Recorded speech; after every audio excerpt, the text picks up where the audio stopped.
Good morning and welcome.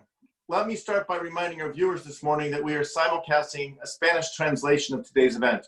If you prefer to listen in Spanish, you can click on the globe icon at the bottom of the screen marked interpretation. I hope everyone watching is doing well and that your family and loved ones are navigating this pandemic safely. The COVID-19 crisis has hit our country and our community hard, and especially hard among communities of color. In Lake County, Hispanics are 8 times more likely and African Americans 4 times more likely to get infected with the SARS-CoV-2 virus. If you or a loved one has been infected, I pray for a full and fast recovery. And to any of you that have lost a loved one or a friend, I extend my deepest condolences. I would like to say the worst is behind us, and I truly hope that it is. In Illinois, we saw a peak in May, and I am grateful the infection rates and the death rates have come down. We owe a great debt of gratitude to the essential workers who kept us safe and nursed us back to health. The healthcare workers in our hospitals and nursing homes, first responders, grocery clerks, truck drivers, warehouse and factory workers, so many dedicated people who put their lives on the line for each of us and our community. But I also want to tip my hat to the people who heeded the call and made the sacrifices to stay home. I know it wasn't easy, but working together in Illinois, we have bent the curve. Now, we have to work just as diligently to keep the virus under control. That means following the 3 W's, wear a mask, wash your hands, and watch your distance, keeping 6 feet space wherever possible. We see how this virus can roar back if we are not careful, but together I am confident that we can keep our community safe. So now moving on to our subject at hand, I am so glad you were able to join us this morning for what I know will be an important conversation with the Lake County Chamber of Commerce, the Hispanic Chamber of Commerce, and Latino business owners in our community today. We are also going to be taking questions this morning through the Zoom Q&A function. You can use the Q&A button at the top of the screen or bottom, depending on your platform, if you have a question. And I will remind you again that we are simulcasting a Spanish translation of today's event. To listen in Spanish, click on the globe icon at the bottom of the screen marked interpretation. And now it's my privilege to welcome Shaunese Teamer of the Lake County Chamber of Commerce and Paola Meinzer of the Hispanic Chamber of Lake County, as well as Dr. Claudia Piccolo of the Family Dental Care in Waukegan, Ernesto Romero, CEO of Green World Copier and Supplies, as well as his colleague Marvin Morales, and Andres Huerta, Turner Acceptance Corporation. Thanks to each of you for joining us this morning. I look forward to having our discussion. Our discussion today will focus on the distinct challenges small businesses are facing in dealing with the COVID pandemic, and in particular issues common to Latino-owned businesses. We'll also cover some of the resources available to help our small businesses through this crisis. The COVID-19 pandemic hasn't been easy for any small business, but we know that Latino-owned small businesses have additional barriers. For example, they're receiving less benefit from federal stimulus programs than other businesses. In fact, while half of all small businesses reported receiving support through the PPP program, only 12% of Black and Latino businesses owners polled between April 30th and May 12th had received any funding, had received the total funding they requested. About 1/4 had received only some of the funding. Furthermore, we know that minorities are suffering from this pandemic at higher rates than white people. On last Sunday, the New York Times published data that demonstrated what many of us have already suspected. Latino and African American residents in the United States have been 3 times as likely to become infected as their white neighbors. And Black and Latino people have been nearly twice as likely to die from the virus as white people, the data shows. I believe it's important that we understand the roots of these disparities and work at all levels, local, state, and federal, to close the gaps. Congress has taken a number of actions to help individuals and small businesses in the COVID-19 pandemic, including the Paycheck Protection Program, forgivable loans to small businesses administered through banks to keep employees on the payroll, the Economic Injury Disaster Loans, working capital loans administered through the SBA, and expanded UI, unemployment insurance, increased unemployment payments by $600 a week, and we made more people eligible, including gig workers and the self-employed. And direct assistance, $1,200 payments to Americans earning up to $75,000, tapering out up to $99,000. These programs have had a great impact, but they haven't reached everybody who needs help. And many of the programs are set to expire this month. Yet it is clear the pandemic is going to be wreaking havoc in our country and the world for months to come. We have to do more to ensure all Americans have the resources they need to make it through. We understand the urgency in the House of Representatives. On May 15th, the House passed the HEROES Act. This $3 trillion package would provide desperately needed additional assistance to state and local governments, to schools and students, to small businesses, and to people still unable to work. And as we look to the election in November, the HEROES Act also would invest $3.6 billion in election security so that every American can safely cast their vote and be confident in the integrity of the outcome of the election. It's been 8 weeks since we sent the HEROES Act to the Senate. To date, Mitch McConnell has refused even to have a debate on the bill or offer alternative ideas on how to help our country in a time of need. I hope in the days ahead we'll have the chance to hear and we can start to craft the real solutions that we all to the challenges we all face. So with that, let me now turn it to our guests. I'll introduce each one and let them have some time to make brief remarks, and then we'll have time for questions. Again, to remind people, use the chat function or use the Q&A function if you have a question. And I'll start with Shaunese Teamer. She is Executive Director of the Lake County Chamber of Commerce since December 2019, as well as the Buffalo Grove Lincolnshire Chamber. This is actually her second tour as Executive Director at the Lake County Chamber, having previously served in the position from 2011 to 2013. Believe it or not, Shaunese has 30 years of marketing and public relations experience in the nonprofit and commercial arenas. She also served on the Lake County Community Foundation Board, the Lake County Partners Microloan Committee, and the North Chicago City Council. Welcome, Shaunese. We're so glad to have you here. Thank you very much, Congressman Schneider, and good morning to everyone. Once again, Congressman Schneider, thank you so much for this invitation to join you today. I'm so pleased to be able to share information about the Lake County Chamber of Commerce. The Lake County Chamber, founded in 1915, has been serving businesses throughout Lake County for it's actually 105 years at this point. One of the benefits of the Lake County Chamber, once again, is that we service businesses throughout Lake County as opposed to the chambers that support municipal areas. I can tell you, with everything that happened relative to COVID-19, it really made a change for us. I would say back in March, when all of this was announced, it was kind of drastic. We were very active with offering regular networking events, early bird networking, after hours networking, women's lunches, lunch and learns on a wide level of topics. And of course, all of that had to be backtracked a little, at the turn of the new year for the most part. Back in November, we relocated into a new space of almost 2,400 square feet, which would allow us to host luncheons and dinner events with almost 160 people. And as the board actually outlined a complete strategic plan for the entire year, we were ready to kick off, coming in March, right after our new member orientation. And I think it was the day before Governor Pritzker made the announcement, we had actually scheduled a luncheon that was to take place, it wasn't supposed to take place with more than 50 people. But as we turned the corner, so based on that event, we immediately made some changes in order to offer virtual programming to members. So starting in March, we were already set up pretty much with Zoom. We produced our first online virtual programming in March as a way to expand our connection to members that we knew that we could no longer connect with. So throughout March, April, May, and June, we did video programming. And I think that was, the crux for us to just basically stay connected with members. It was a perfect opportunity to take a look at what was happening also on the federal level, because realistically, all businesses were, as we were closing down, where's the funding going to come from? So we immediately started with our first programming was a complete follow-up on the CARES Act and all that it entailed. We followed that up with another 30-minute program on PPP funding, on how that works. And of course, by the time that program actually aired, the money was gone.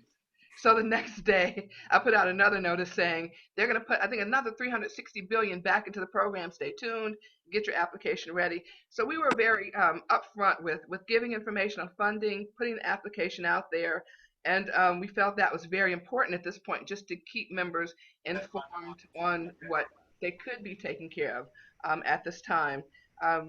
One of our recent programs that we did relative to our virtual programming, first of all, we started with a youth program, because it had come up that with everyone and what everyone was going through, there was concerns about our youth and what their concerns were. So we produced a program called Youth and the Coronavirus, Getting the Point Across. And we were lucky enough to have that program be expanded to air on Comcast.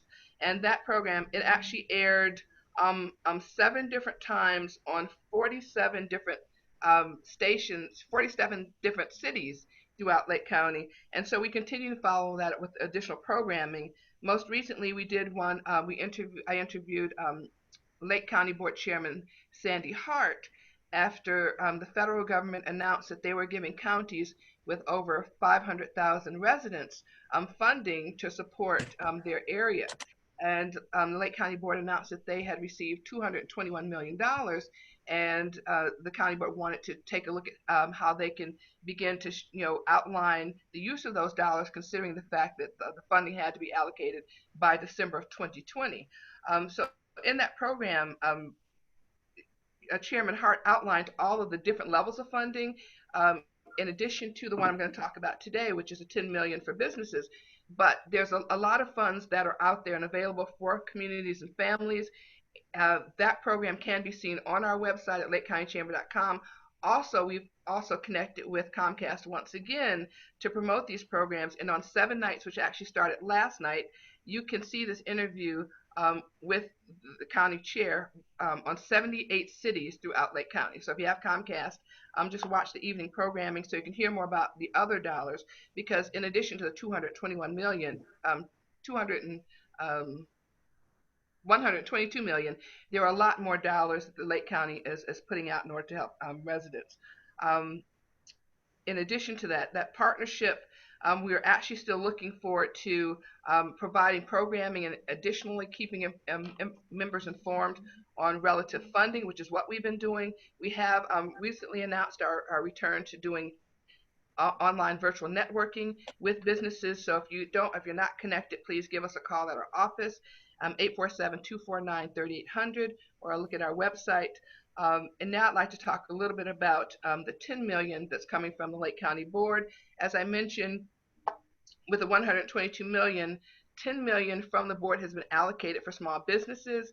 It's called the Lake County Small Business Assistant COVID-19 Grant. It launched July 7th, and applications will be accepted through July 20th. So if anyone's interested, you can go to the Lake County Board website.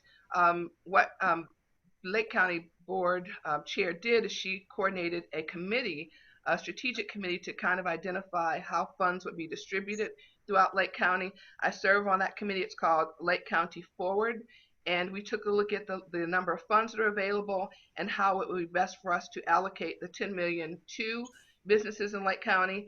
Once again, this $10 million, I want to stress, is a grant, not a loan. If you recall, with the PPP and the EIDL, those are pretty much loan-based. These are a grant, so it's not going through a bank. It's actually being handled at the primary level with Lake County partners who will be accepting the applications and coordinating them with an outside agency that's going to review them. Once again, these funds are slated to be distributed very early because funds have to be dispensed by December. Just a little bit about the grant. It covers the maximum. It caps at $30,000 for people that are interested in that loan and that grant. For example, it covers 4.5 times the average monthly rent, payroll, utilities, inventory, and COVID-19 related expenses if businesses need to have extensive office cleaning or need the PPD material. Right. Mask, cleaning service, and supplies. It covers all of that. The priority will be given to businesses that did not receive the PPP or the EIDL loan. And of course, these businesses do need to be located within Lake County, and their annual revenue needs to be less than $2.5 million. Once again, at this point, the county has approved these funds and has indicated, if necessary, they may consider an allocation of a second round. So if anyone is interested, please take advantage of the funds that are available at this time. Good. Thanks, Shaunese. And it's important. It's wonderful that Lake County is doing that. And as you noted, it is a grant. I will add that the EIDL, those economic injury disaster loans, has the up to $10,000 grant aspect to it. And the Paycheck Protection Program, PPP, is a loan, but it's a forgivable loan with quality. In fact, we had a webinar yesterday that talked about the process for forgiveness. So thank you. I want to turn now to Paola Meinzer. She's the chair of the Hispanic Chamber of Lake County. Paola has more than 20 years of marketing, sales, and public relations, and currently works as the marketing director at Manning Silverman CPAs. Paola is a Colombian native who immigrated to the United States more than 15 years ago. She's also the proud parent of two wonderful girls, Stephanie and Bella, and is passionate about serving her surrounding community. In 2014, she was featured in a national magazine as one of Chicago's leaders of the future and currently serves as a trustee for St. Augustine College. Paola, we'll turn it over to you. Thank you so much. So hello, everyone. And first of all, thank you so much, Congressman Schneider, for hosting this initiative and to invite us to be part of it. So the Hispanic Chamber of Lake County was established over 20 years ago as an affiliate of the Lake County Chamber of Commerce. Our efforts has been directed towards helping new and emerging businesses in the Hispanic community as they encounter their own challenges affecting their progress. Our goal is to help them to grow, to provide guidance through available resources, connect them to other Hispanic businesses, and also by presenting the platform for other businesses and organizations that want to tap into the Hispanic market. We host after hours most of the time at the sites to showcase their business services, and we also facilitate interaction to engage business matters. Also, we have a committee that engages in other opportunities such as fundraisers and community engagements. Since COVID-19, we haven't been able to meet, of course, but we keep providing critical information in both English and Spanish. For instance, we partnered up with the CEO Minority Office to inform of available state resources. We communicate this via email, and we have been also hosting webinars. We hope to continue providing these services until this current situation stabilizes. Regarding funding or federal funding, unfortunately, the Hispanic Chamber of Lake County was not able to apply for the PPP loan or for the EIDL loan because we did not meet the qualification, which was a little bit disappointing because we like to continue providing the resources and service our Hispanic businesses. So Brad, I would like to thank you in advance for working on behalf of the chambers to hopefully have us included in the near future fundings. We're working on Brad, it. Thank you. With that, the floor is all yours. Thank you again, and thank you for the audience and the participants. Paula, thank you so much. I'm now going to turn it to Ernesto Romero and Marvin Morales. Ernesto is the founder and CEO of Green World Copier and Supplies, a business specializing in rebuilding, refurbishing top-tier office equipment, while also supporting environmental sustainability by keeping printing equipment out of landfills. Green World Copiers was started in 2016. Before that, Ernesto ran an accounting firm that focused on small business and self-employed people. Ernesto and Marvin, I'm turning it over to you. Hi, everyone. My name is Ernesto. I'm working as a CEO of this group, Green World Copier and Supplies. I started working 2 years ago on this great company. We buy and resell copy machines, and I invited the president of the company, Marvin Morales, to join this meeting to talking more about the company. Well, good afternoon, good morning. My name is Marvin Morales. I'm, immigrated from Guatemala, but 30 years ago. I live and work in Wakanda all my life. I, love Lake County. I'm very proud of our state. I'm a little bit concerned about the way, our whole politicians and politics and the way our country goes. We had about 30 people that used to work for us. And with this situation and not having a clear guidance, not from our governor, I believe our governor is doing a great job, but from the federal government of how the procedure is. Simple thing is wearing a mask. Where are we going? Is there something that the states can do, sending our kids back to school? Am I gonna be safe sending my daughter to school? How that's gonna affect everything? And is there, the president saying something and our governor saying something? Am I feeling safe to send my kids to school? Schools are one of our business partners where we do a lot, are they gonna have enough funds to continue doing business as normal? I have all these questions that keeps dragging me and taking me away from my normal life. And I would like to see if Congressman can help us, giving us some guidance. Is our governor have the right to decide, does the schools keep opening in Illinois? Or does the president have the right to say, you guys open because I say so? I mean, where we stand, and are the schools gonna have enough funding to keep operating?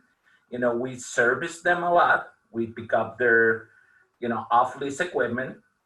We sell them a lot of consumables, which, schools are one of the main businesses that print a lot, which, Sure. in a direct way affect us. And I kind of would like to know where we are, where we stand, what the law says. Are we, is our governor gonna protect us from having the school enough funding? Are the governor gonna keep the schools closed or open? If you can give us an insight of what the procedure is. Yeah, Marvin, great questions. I wish I had precise answers. I think I share your frustration, as do so many other people, and I'll talk about in the Q&A. We do next week. I'm on the Small Business Committee. We do have a number of hearings, including next Friday, a hearing with the SBA Administrator, Carranza, and Secretary of Treasury Mnuchin. And in that context, one of the things we've been asking them for consistently is clear and consistent guidance, right? They say one thing today, different thing tomorrow. That's within the business context. You touch on it in a much more broader context. We've seen it with opening schools. I think you hit a really important point. It's not just that parents need to know that their kids are going to have a safe place to go and study and that stability, but it's the teachers, it's the lunchroom workers, the attendants, but also all the people who supply to those schools need to know what's going on. It has a full cascading effect through our economy. So one of the things I'm hoping, and we'll talk about it more later, what I hope we can get to is how do we create this stable environment so that as individuals, we have an idea of what we're supposed to do. Let me use this as my commercial for the 3 W's. Wear a mask, wash your hands, watch your distance. We all need to do that. But the more we do that, the more confidence we can have in opening our schools, opening our businesses, and making sure everybody is safe. So thank you for that. I really appreciate it. And speaking of masks, I'm gonna turn to Dr. Claudia Piccolo, who's at work as she speaks to us now, and is a board-certified dentist practicing with Family Dental Care in Waukegan. Dr. Piccolo is a member of the major dental associations in our country, including the American Dental Association, Chicago Dental Society, and the American Academy of Facial Aesthetics, among others. Dr. Piccolo graduated as a general dentist from the University of Illinois and Chicago College of Dentistry, has a fellowship in dental implants, and is additionally certified in facial pain and aesthetics. Dr. Piccolo, thank you so much for joining us. I'll turn it over to you. Good morning, everyone. I wanted to send you all best wishes that you and your loved ones are safe and healthy. And thank you for your invitation. So my husband, Dr. Jose Villa, and I, Claudia Piccolo, we have 2 offices. We have one in Waukegan and the other one in Chicago. Dr. Villa went on to open his first practice in Waukegan in 1990 and 1991 in Chicago. So we're offering the latest technology, our safety, and the patients and staff safety is our priority. Sorry, I don't know if you can hear me well. We hear you great. You're doing Okay, wonderful. sorry. Hard to breathe. Yeah, I can imagine. So one of our biggest challenges is to, we're using our protective equipment, the PPE. We have to invest in a lot of equipment for ventilation, for extraoral suction, because we deal with aerosols.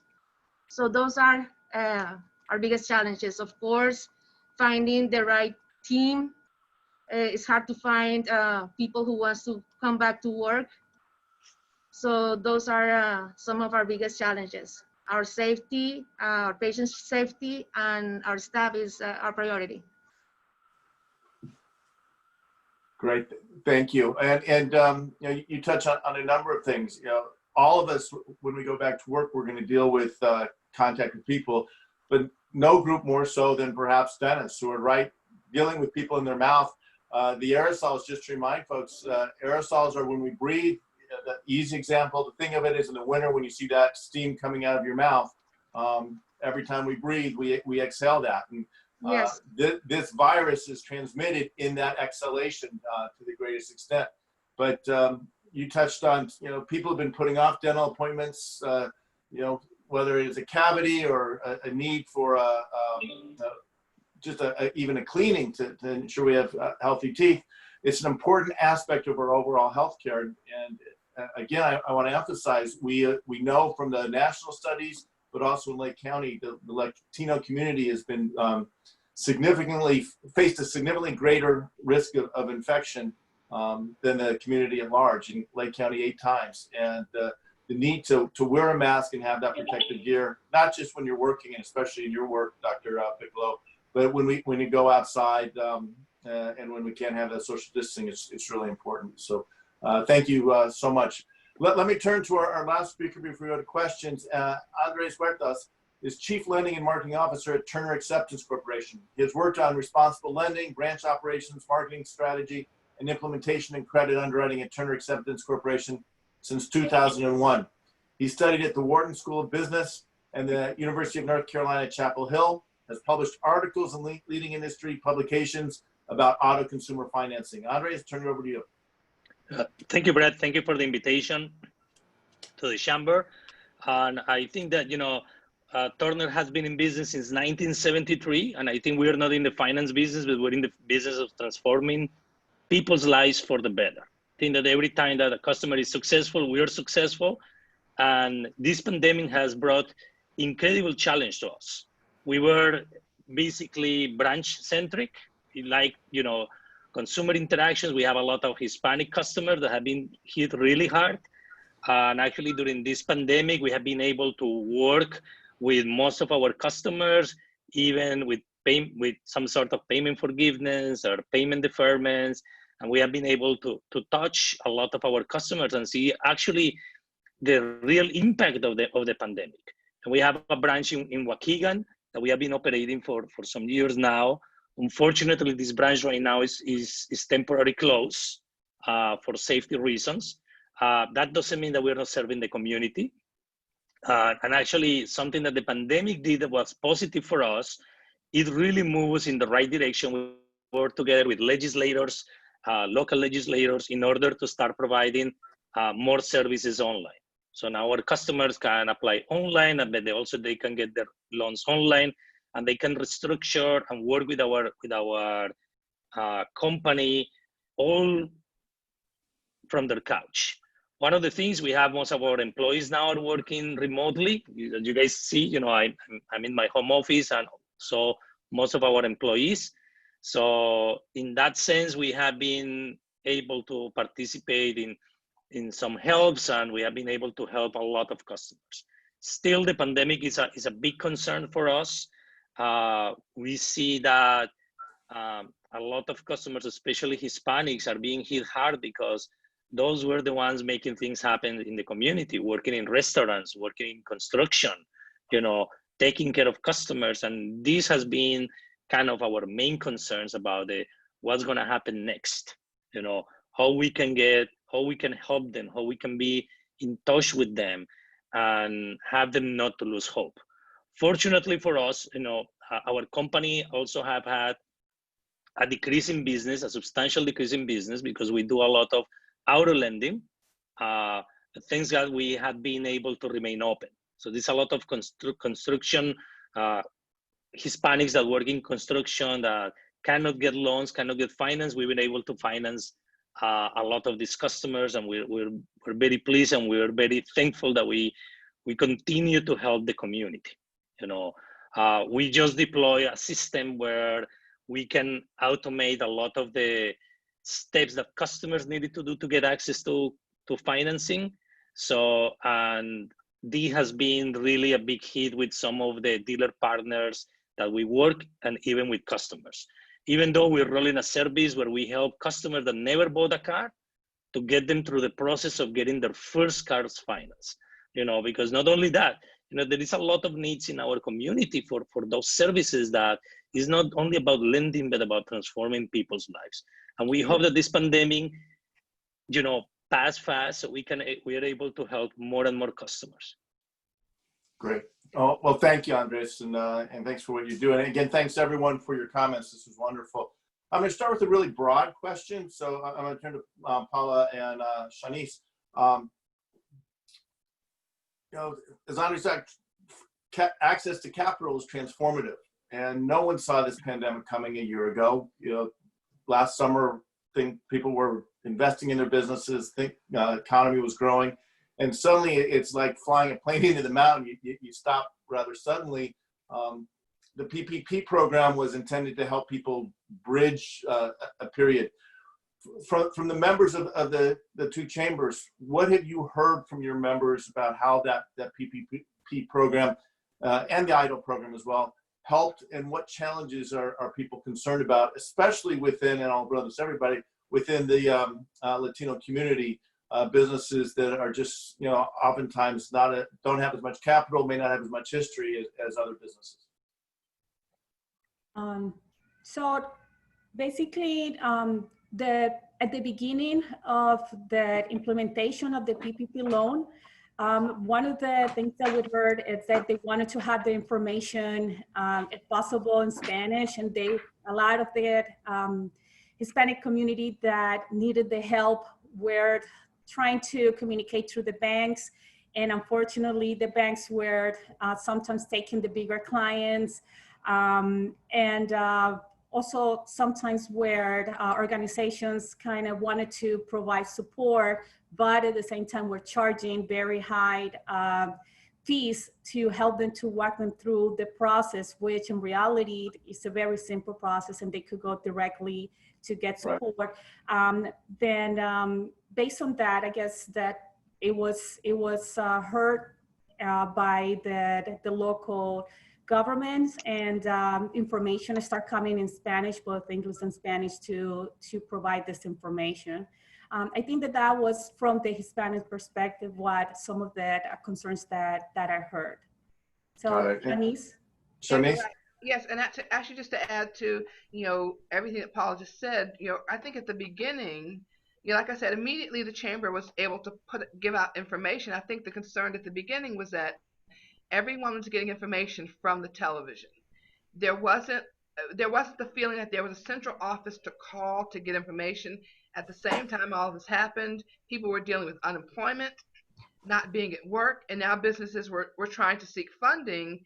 And there was the issue relative to, you had an association with the bank that provided SBA loans that were part of the SBA that were providing the loans. So I think, like I said, when we put out the information, by the time all that information really got out there, the first level of funds were gone, which meant the information was distributed in such a way that certain businesses had access to primary information while others were just getting on board. So it was really good that they extended the funds, provided more funds. But then when you start to get into the small print, I think the issue came about from conversations I had with members that were calling. Number one, access to the application. Realistically, we found the application and sent it out as an e-blast. Here's the application. They couldn't really talk to banks. There were some concerns that they couldn't, that the phone call conversations weren't being had because the applications were going directly through portals. So people felt like they really couldn't ask questions immediately. And then it turned out there was a whole question when the first level of funds were sent and they were cut off. People didn't know whether or not they should apply again or just wait. So I did the research, and it basically said if you have an application already in, just let it sit and ride, because when the funds open up, you will be first in line.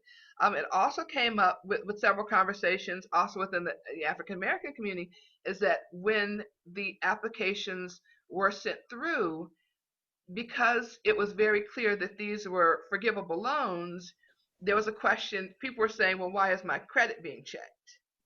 So they were it was the understanding that it was a forgivable, so the government is providing the funds to businesses to help them out during this difficult time where they had to lay off their employees, furlough their employees.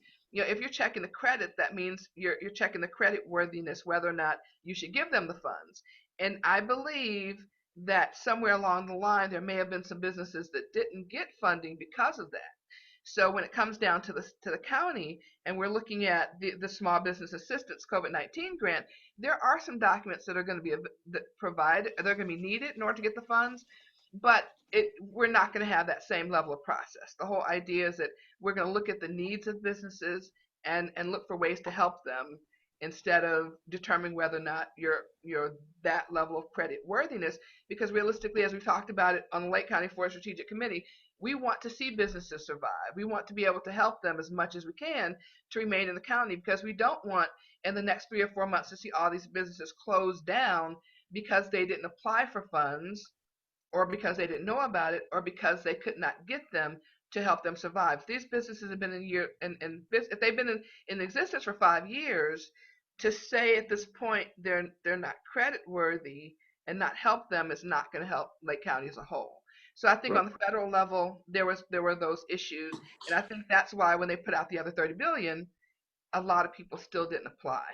Yeah, you make a good point, and you know, not making excuses part of the whole process. We were moving so quickly in March when we passed the CARES Act. We went, Congress went through the SBA went through the banks. Banks did what banks do, which is check credit. We were trying to just get as much capital out there to I mean, it's the Paycheck Protection Program. The idea was to help the businesses keep their employees through this crisis, and still what Congress is trying to do. We've learned a little bit. So the first tranche, as you guys touched on, in March, it was $349 billion. In April, there was an additional $310 billion allocated to the PPP program. By the way, there's still funds available, and the program has been extended to August 7th, so people can still apply. That's an important thing to point out here. But the difference between the two groups, that first amount of money, the average loan was more than $200,000. It was the more sophisticated businesses. Paola, you touched on it. Information wasn't readily available to the small mom and pop, jack of all trades. I know when I had my business, I did everything. I didn't have a person assigned for going and getting loans. I would have had to do it myself. That's like so many other small businesses. In the second round of money, that $310 billion, the average has dropped down to $70,000. Overall, the average is now around a $100,000 loan. That's the loan amount. So we are doing a better job, but we know we have to continue to improve as we continue to help our local businesses. And let me ask the local businesses, the three of you, did any of you apply for a PPP loan or an emergency or economic injury loan, the EIDL loan? Okay. Yes, So, we did. We got the PPP government stimulus package. We were able to, practically keep most of our employees. At the beginning, they went, they were collecting, unemployment, but then when we reopened, we brought them back. Most of them, they didn't want to come back because they were getting more money from the unemployment. Stimulus. So it was a little bit hard, but yeah, everybody wants to feed their families, and there's a lot of emergencies, and it helps us a lot. But at the same time, we have to invest in a lot of equipment, a lot of safety protocols in order to keep us, our staff, and our patients safe. We need to provide dental health, oral health. There's a lot of infections that they can wind up in an emergency room, and it's life-threatening. So it's important for us to continue, but it's taking a toll on us. Our health is also compromising a little bit. We're keeping like the 8-hour hours in our office, but actually we only can see less than half of what we were seeing before. It's so hard. We have to give enough time to clean and all those things. So sure. And Claudia, I heard the same thing, not like the dentist, but as you may can tell, I finally got a haircut after 6 months.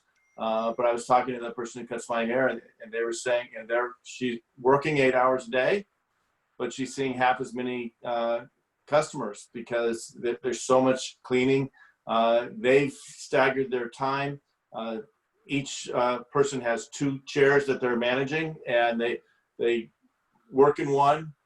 When that one's done, they spray it down extensively with disinfectant and go to the other one, and they go back and forth. But it's really tough. So that does take a lot of money. One of the things I want to try to help with the Small Business Committee to get Congress to pay attention to is providing assistance to our companies to make those adjustments, to make those changes. In your office, you're investing in more PPE, and we have to make sure it's ready. So we need a supply chain czar who can ensure that we have the face masks and the shields and the gowns that are necessary, but also the supplies for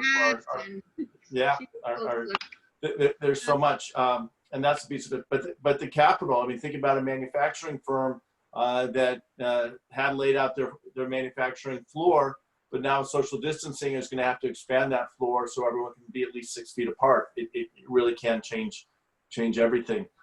Ernesto, did your business apply for PPP, or are there capital needs that you guys are facing? Yeah, we applied for PPP program. We get it. Marvin was a little bit desperate because everybody around us, they say, I get it, and we are the last, I think. But we got the PPP program, and we applied for SBA disaster loan program, something like that, and we get 2. So great. We're fine on that. Thank you. So, and our goal is to make it easier. How about you, Andres? Yes. Did your business? Yes, our company had to do PPP.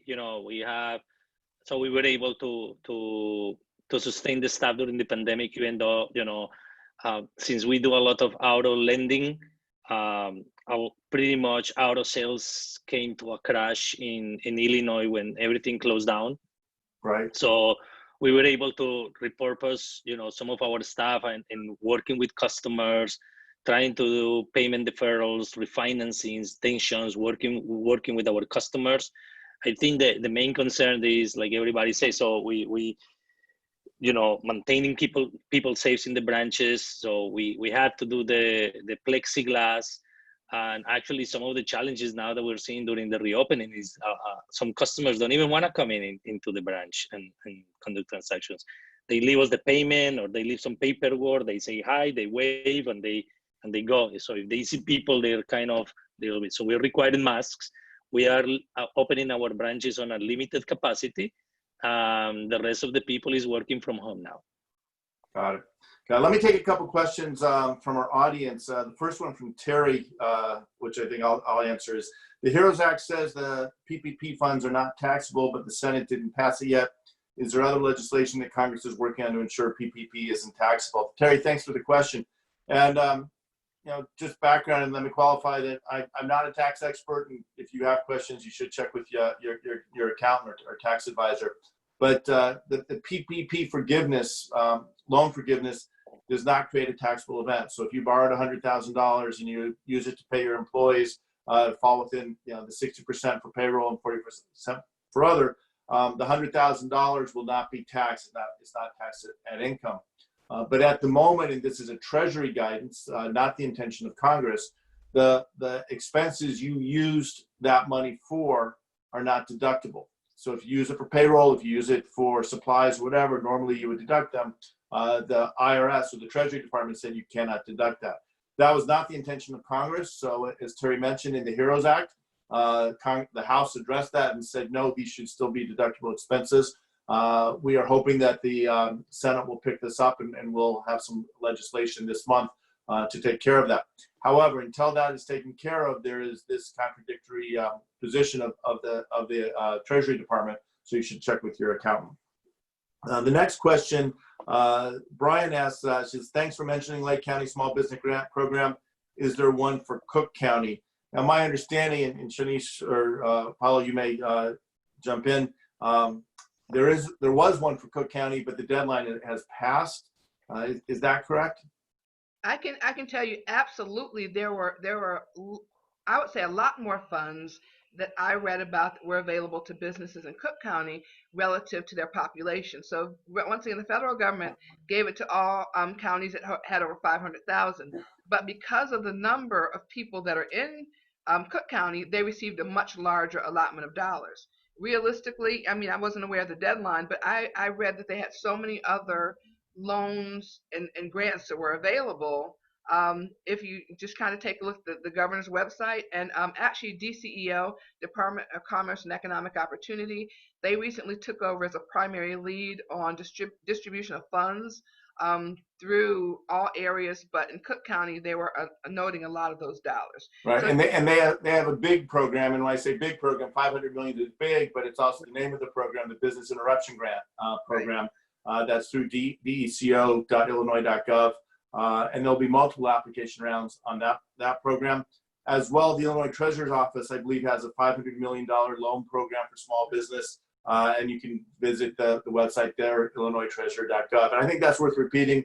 So statewide, Business Interruption Grant or BID program, deco.illinois.gov, or the Treasurer's Office, illinoistreasurer.gov are a couple of big ones. So thanks for that. Let me go to a general question. This is for anyone on the panel.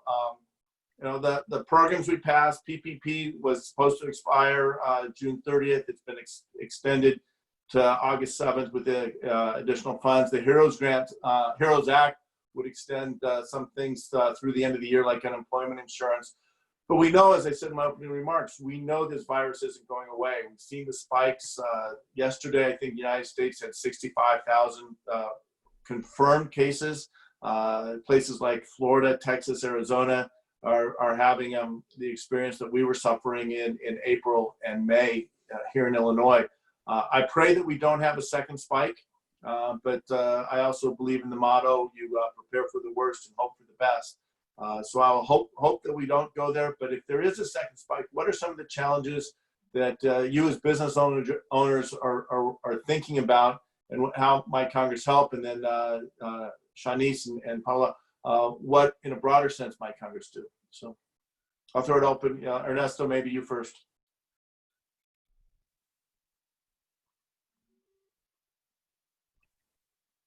I'm sorry, I was mute. About those programs, I was checking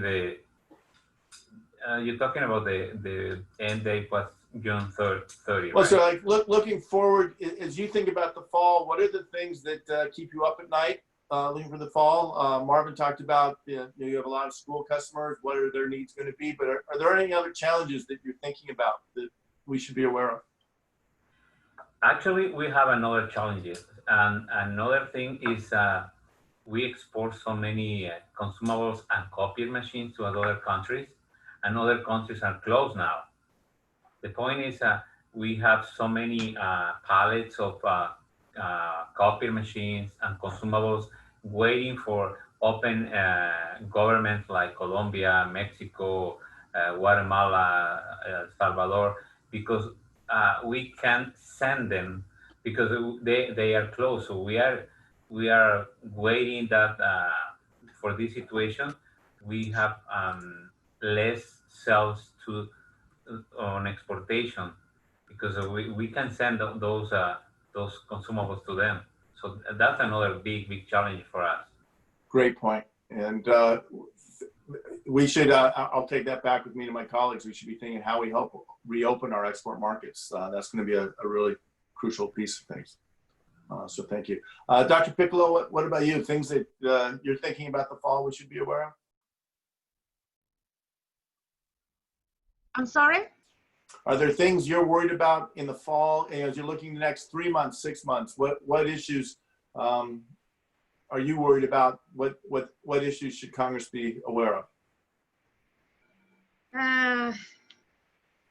A lot of people, they don't have a job, so they're losing their dental and medical health. So that's one of the biggest challenges. Also, if they want or if they need an emergency and if they don't have the money, I don't know what's going to happen. Those are my biggest concerns. Sure. Also, that the virus is still going to be around, even if a vaccine, is introduced to the market.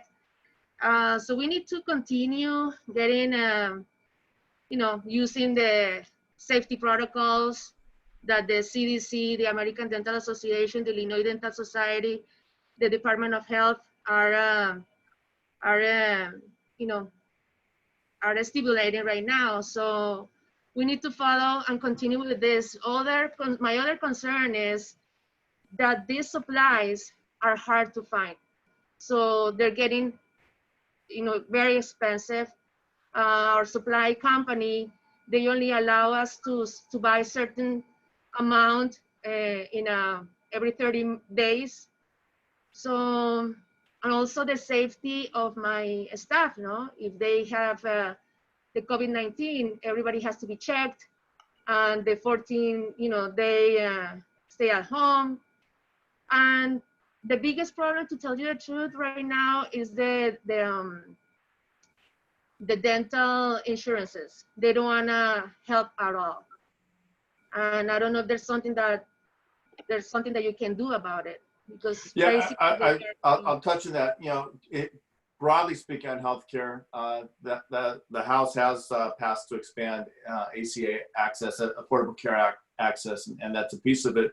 But, and I've talked about this even before the crisis, dental care is so important to overall health, and healthy mouth, healthy body. And if people have dental issues, it's very likely if they aren't taken care of.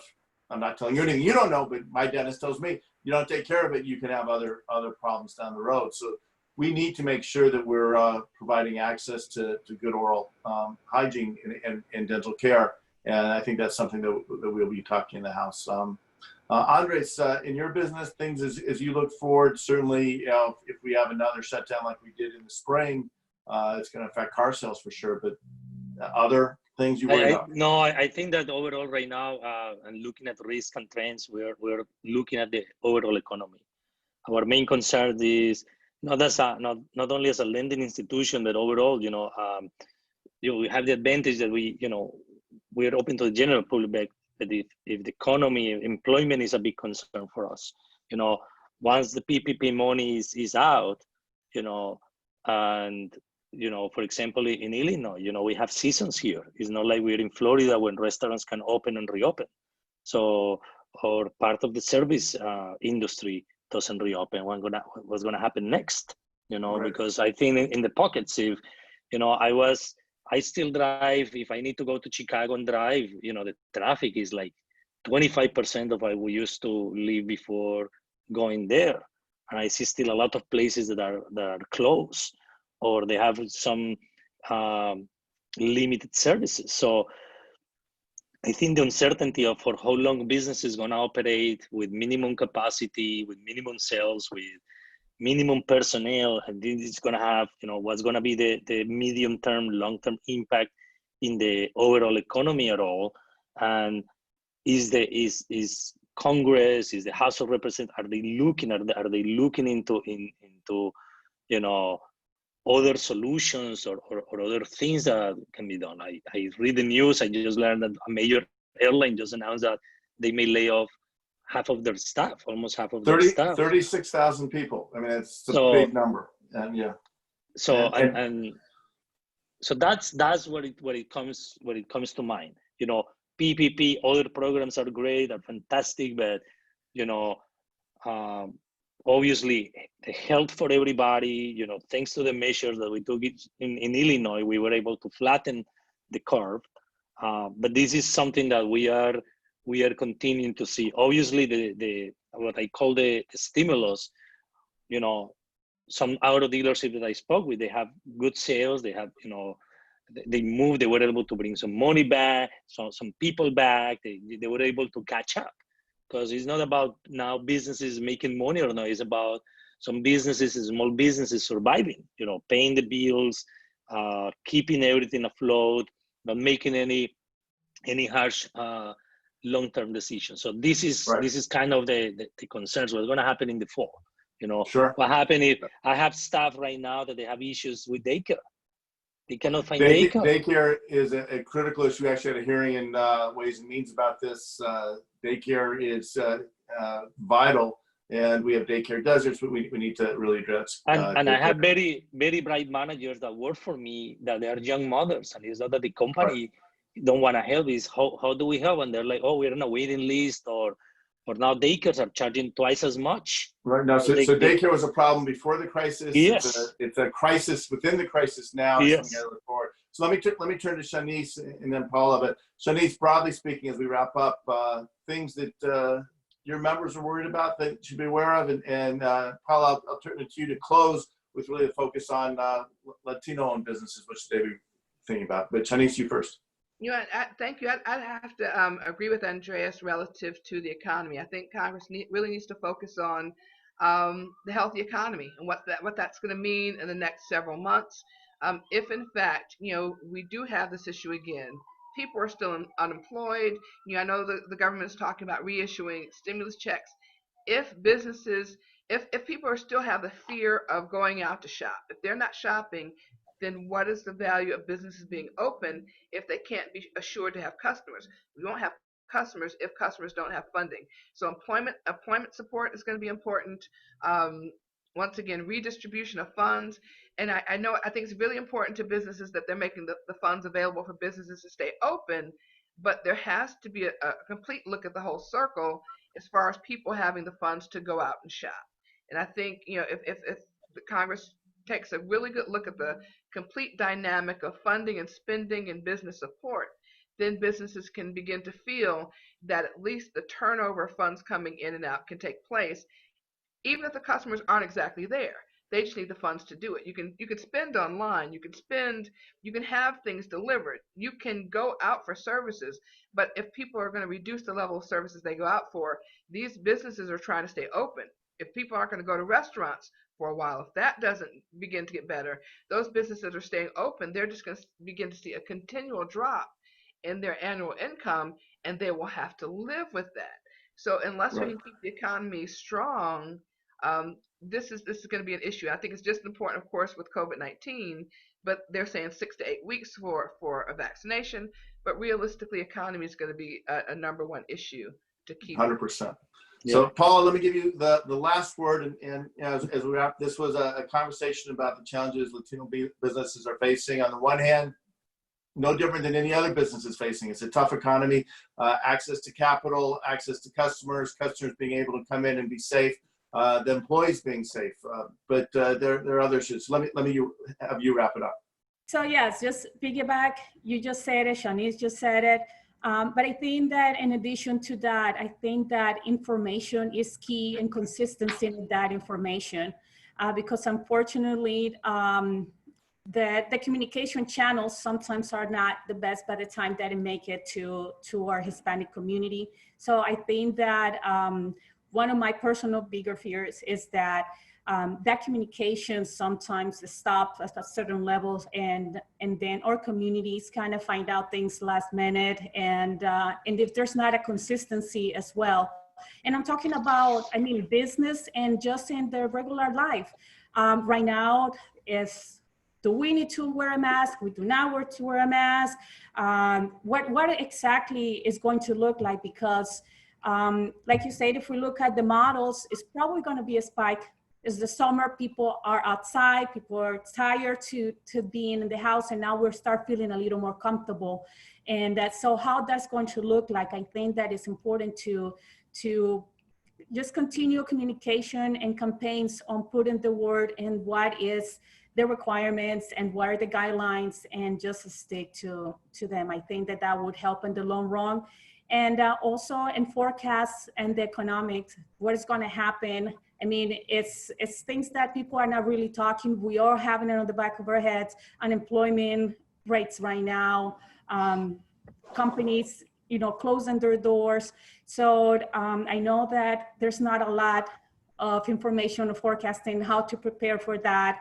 What are the steps that are going to be taken to kind of overcome those challenges, to kind of give people more ease or more to feel a little more secure of what's going to happen in the near future. Great. Well, thank you. Let me thank everybody for joining us. This has been a great discussion. I appreciate all that you are doing. I know we could have this conversation last all day long, and it's going to continue long after this. I wish everyone on the call today good health and strength as we get through this. Paul, you mentioned something. I know the language issue is a challenge, and this was we simultaneously broadcast this in Spanish. We've been trying to do that as much as possible.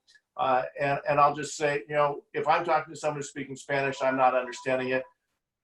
If you don't understand what we're saying, just ask, and we can get through this together.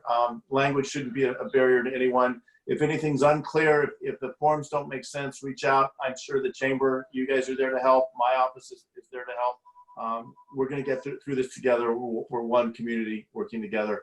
So again, I wish everyone a good weekend. Before I sign off, let me put another plug in for the census. I know everyone on this call has filled out their census form, so I'm preaching to the choir here. But to your neighbors, your friends, your family who haven't done it so far, please tell them to do so. It matters so much to our communities, especially our local business communities, because it provides the resources to build the infrastructure they need to prosper and grow.